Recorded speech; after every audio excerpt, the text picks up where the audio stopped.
You're a mom to 2, almost 3, and you practice so much spirituality. How do you instill that in your kids? Because I grew up Lutheran and I no longer go to church. It didn't serve me what I needed. And that is a personal thing for me. I believe in something higher. I don't need to validate why I don't go to church or why I don't do things. But for me, it's more about spirituality being tuned with my people and me and my feelings. How do you speak to spirituality with children? Because it's like when I eventually want to have kids, because it's like the tradition was to go to church. That's how you taught somebody, you know, I would say like the basics of like how to be in a society, how to be kind, how to care. How to still values. I grew up Catholic. I grew up very conservative Catholic. As I grew older, and really, again, I mean, kids can be so eye-opening. When I thought about bringing them to church and telling them that ultimately the leaders in the church will never be women, that was the kind of like tipping point for me to no longer identify as Catholic. A lot of other things came into play. I mean, I was studying yoga philosophy and all these other things. We're not really understanding how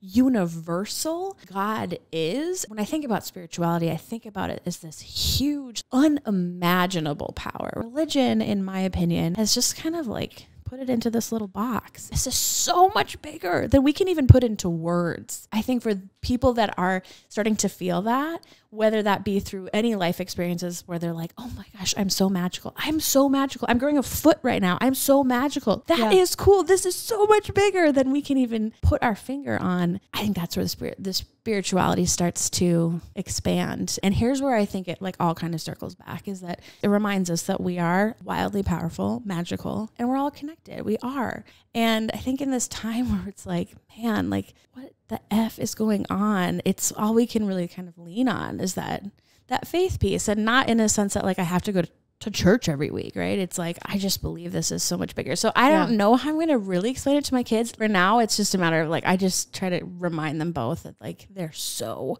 powerful and they can do anything they want when they believe in it.